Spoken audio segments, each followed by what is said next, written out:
Hello again, and I was just about to do something else when I saw the next challenge up was a level 6. I got so intrigued, I wanted to jump right in.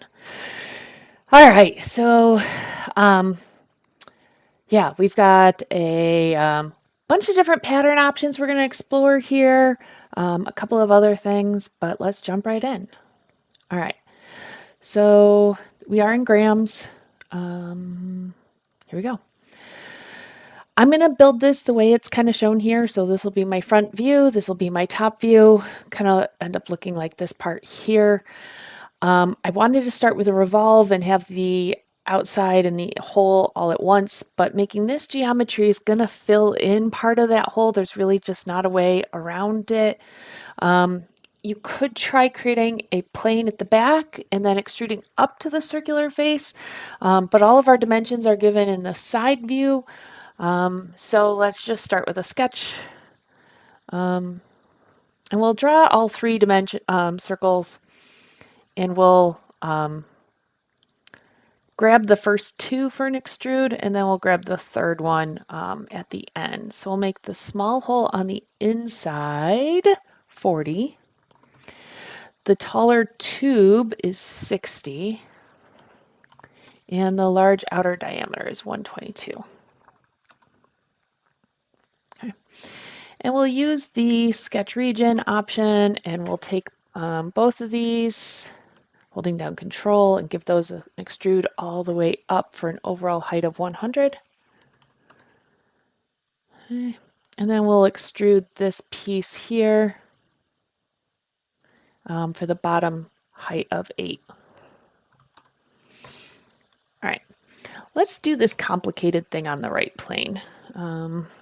So we're going to sketch over, let me make an extrude on the right plane.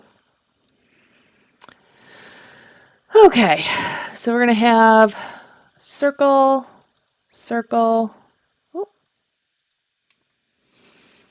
Let's see here. That distance is 45 from the center, and our diameters are 12. The distance between them is 30.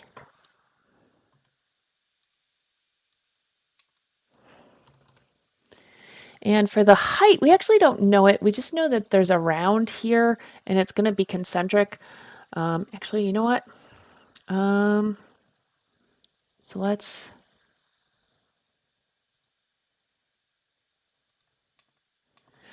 do something like this. Let's add a line. Let's go all the way into the center and mess with that for a bit. So let's see here. Let's make some things horizontal. Let's make this one vertical. All right, this arc here has a radius of 16. Right? Oh, and we see up that we need to come up here and make those two tangent. And let's add a fillet here. It's also 16. And let's make those 2 points concentric.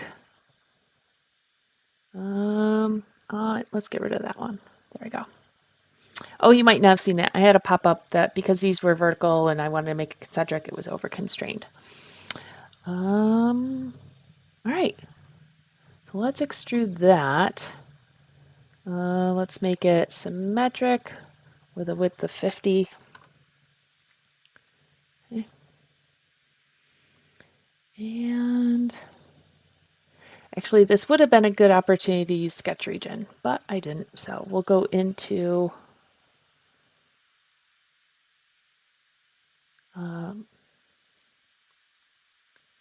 right here, and we will project. Let's see here. Let's go rule-based partial loop. Let's see what happens.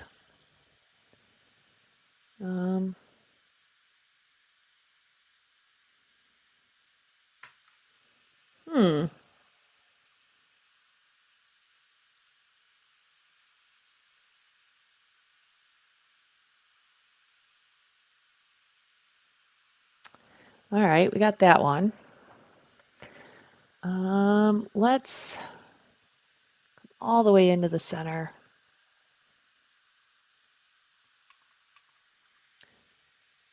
Trim that piece off. All right, and let's extrude this. Removing material, make sure it's symmetric with a depth of 9.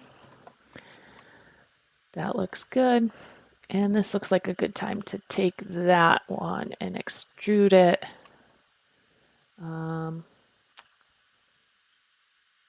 Through all, removing material. All right, so there we've got our beautiful inside empty area.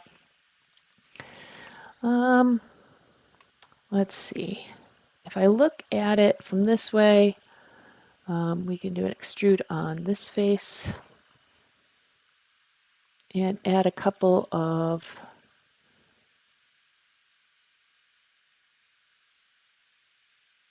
circles. They will have a counterbored diameter of 24.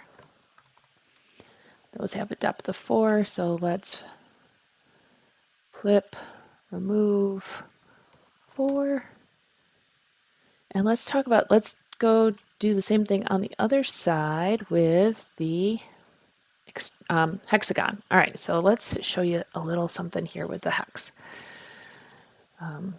So under polygons, we have a 6-sided hexagon. We're going to drop that in right onto that location. Okay. We'll dimension the overall.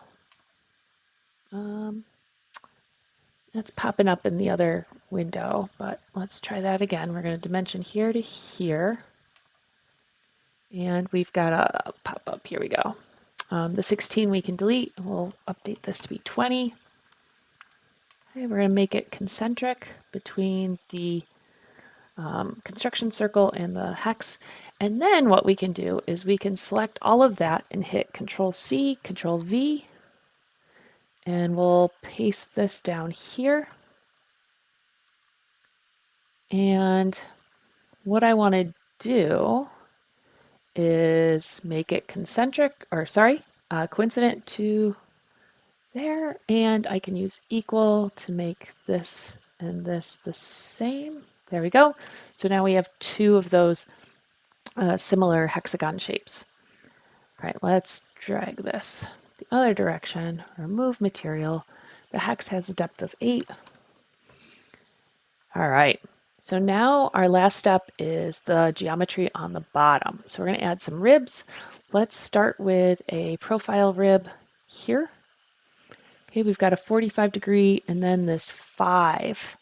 So we're going to go from here to here. The rib tool allows us to not have to select or draw all the geometry.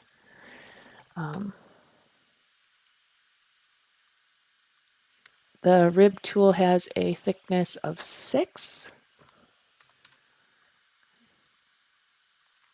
But it does also give us, if you look at the top view, this geometry copies the geometry at the other end. So it's not this exact same as an extrude because it's following on this cylindrical shape. We get a little bit of a cylindrical shape out here. All right, let's go to geometry, and we're going to do a couple of variations of this. All right, so for this one, this is pretty straightforward. We can just do a geometry pattern. And it'll be an axial pattern around this center axis. We're going to do angular extent. We're going to make 6 pattern members, but we'll drop off the last one over here. You don't have to worry about the radial distance. That's set to 1, so even though it has a value, it doesn't matter. So there we go. That is the rib. Next, I'm going to do the hole. So I was trying to find a way to make this, because there's material removed in the middle, and there's material added to the top. So that's kind of interesting. I was trying to find a way to do it as a single geometry, but it really didn't want me to do it that way. So here I'm putting my bolt hole circle, my bolt circle of 88. Construction circles almost always give you a radius. So we'll turn off construction mode and drop the center hole of 12. Okay. And we're going to remove material all the way through, okay, and give that a pattern. I want to use this for a reference pattern, so I'm not using geometry. I'm using just the axial pattern. I'm sure I could give you better information as to why one and not the other. This should be an identical hole. There shouldn't be any variation, so that helps speed things up from a modeling standpoint. There shouldn't be any change in height or depth, so that works well as an identical pattern. And now we can do an extrude. I want to make sure I do it on top of the first one. And my counterbore diameter here is 20. And the height of that is 4.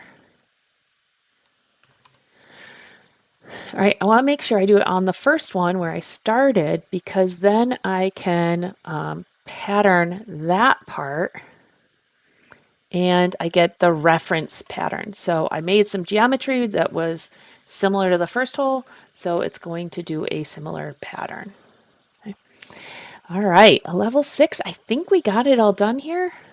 Let's see how we did.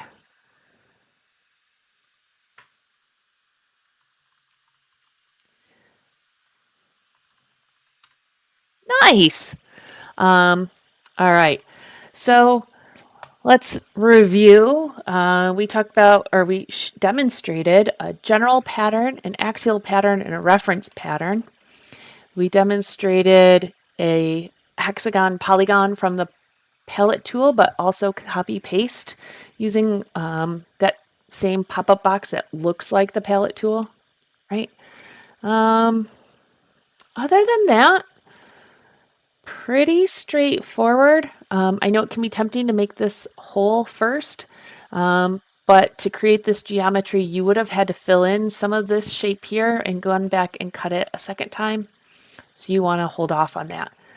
I'll hide my sketch and all right, thanks.